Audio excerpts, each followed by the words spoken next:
The only difference between this circuit on page 168 and experiment 7 is that this circuit includes an e-stop, which is 2 pb.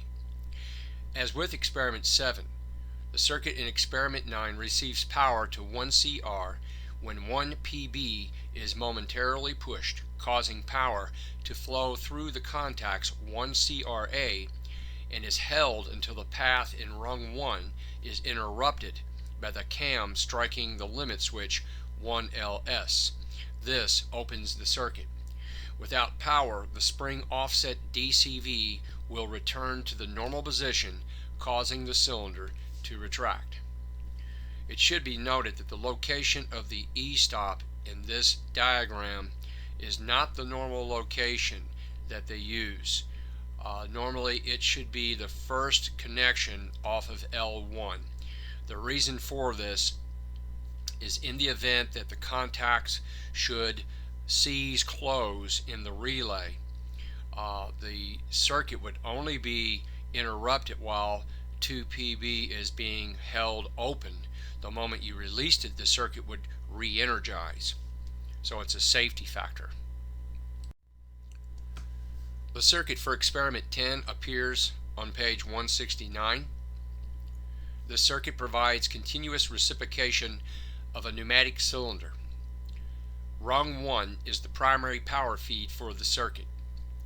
Both sets of contacts from CR1 are required to make this work. When 1 pb is pushed, power is fed to 1 CR, closing both sets of contacts, 1 CRA and 1 CRB. Rung 1 remains hot because of memory. Look closely at rung number 3. Power flows through the contacts of 1 CRB to connection number 5. Connection number 5 provides power flow to 2 CRB while memory is maintained through 2 CRA. Now the power flow that feeds the solenoid of the DCV is maintained through 2 CRA once the cylinder moves from the retracted position. Notice that 2LS is normally open, held closed. See page 154 of your lab manual for further information.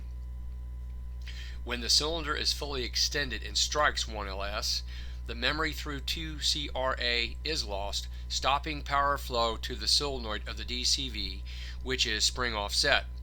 The DCV returns to the normal position and the cylinder retracts. Once the cylinder is retracted, it recloses 2LS, which resets the memory that feeds the solenoid power, and the cycle repeats. The cylinder continues to reciprocate until 2 pb in rung number 1 is pushed, which stops all power flow on rung 3. The diagram for experiment 11 appears on page 170 of your lab manual. This is a demonstration circuit for the function of a timer. A timer is a relay that has contacts like any other relay, but has the ability to delay opening or closing. The relay that we are using has 2 sets of contacts. 2 of the contacts are normally open and the other 2 are normally closed. On rung number 1, power is fed to the coil of the timer 1TR only while 1 pb is held closed. Once power is fed to the timer, it begins to time until it reaches its limit and times out. When this happens, normally open contacts will close and normally closed contacts will open. While 1 pb is pushed, the red light is off and the green light is on. When the timer times out, the red light is on and the green light goes out. This diagram appears on page 171 of your lab manual. It is a test circuit for a photo eye. In its most common form, a photo eye projects a beam of light, and when the beam is interrupted, the contacts in the photo eye change state. This photo eye has both normally open and normally closed contacts. This circuit demonstrates the photo eye's ability to produce an output power source for energizing a load. The load in this circuit is the light. When the beam of the photo eye is interrupted, the contacts close and the light comes on. When the interruption is removed, the light goes out. The diagram for our last circuit appears on page 172. This utilizes a photo eye to perform the function of a limit switch. The logic of this circuit follows the same as that of experiment 10. Now the photo eye takes the place of one of the limit switches.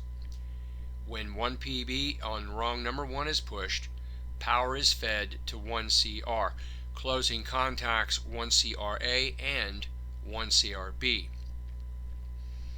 There is now memory in rungs 1 and 3. The memory in rung 1 remains until 2 PB is pushed.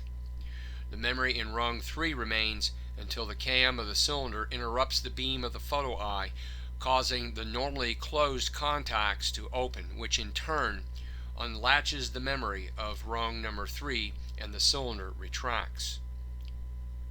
Once the cylinder retracts and its cam strikes the normally open, held closed 1LS, the memory is regained and the cylinder extends. Once this circuit is activated, the cylinder reciprocates until 2 PB is pushed. Whenever 2 PB is pushed, the cylinder always returns to the fully retracted position.